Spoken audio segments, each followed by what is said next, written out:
I remember clearly as a kid getting out of school one day and the minister of my church meeting me and taking me for a ride in his car and explaining to me that if I didn't get saved and that if I didn't pray to God, I was going to go to hell for who I was. I was 13 years old, maybe 12 years old, and this was arranged to stop me from becoming my authentic self out of fear. So what I ended up doing was I ended up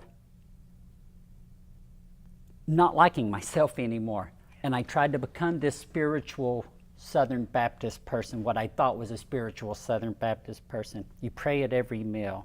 You get on your knees and ask for forgiveness. You go every Sunday and Wednesday.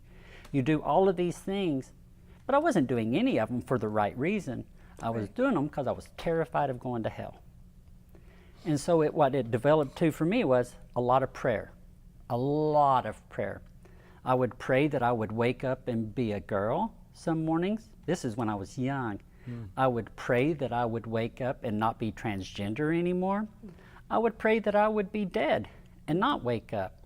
And it was all of these battles, and it was all because of that minister coming to me and saying, who you are is going to make you go to hell. Now, as a 13-year-old, it's a lifelong scar that a lot of people carry from their churches, not just trans people, but a lot of people, I'm sure, carry that. And what happens for me is I got tired of the community because I couldn't pray hard enough to not be transgender. It didn't matter how hard I prayed. It didn't matter how masculine I became.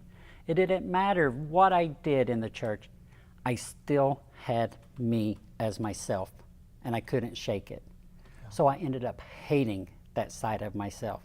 The more masculine I became, the more I hated the true feminine side of me, to the point that I wanted to kill that feminine side. Well, as I slowly started traveling towards my authentic self, and I started becoming my feminine, female, gender expression self, I started hating that male side of me. Because that male side of me was what kept me from being that female side.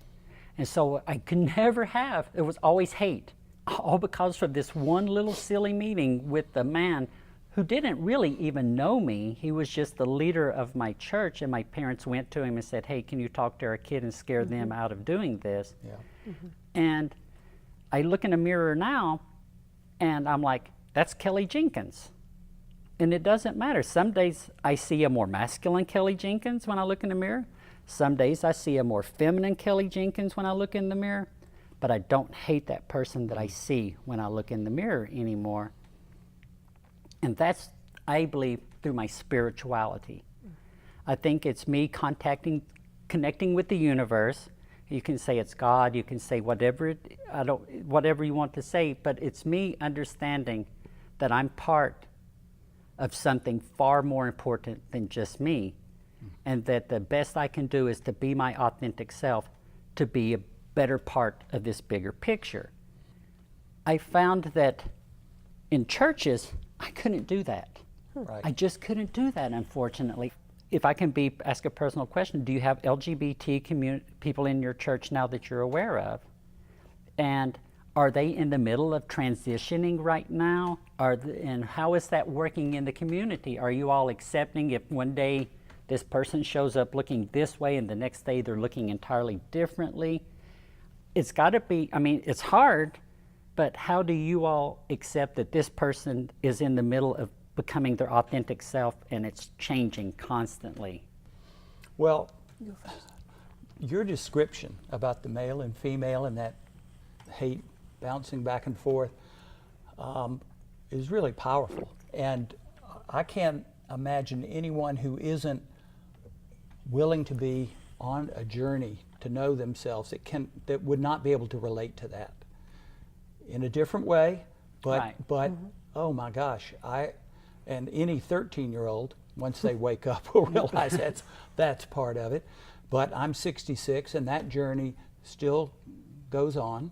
And so that to me is a great gift, to have folks who have unfortunately had to grow up and learn this depth in a painful way, that's a gift that folks bring to our church.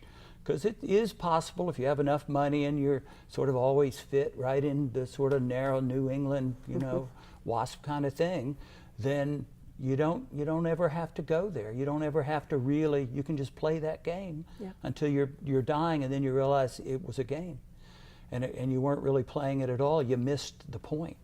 And that's why we say Jesus is continually calling us beyond that, to die to yourself. The seed must go in the ground first and die. And then Paul has a mystical experience of saying, in Christ there's neither male nor female. What do you do with that? Well, you have this sense that he has been taken over by the love of God, which includes all of that.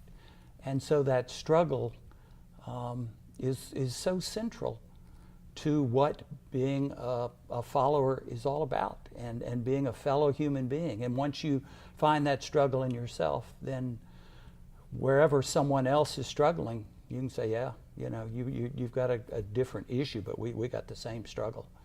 And let's hold hands and let's go. We're going in the same direction. To me, that's a gift that folks of color, LGBT, all of that bring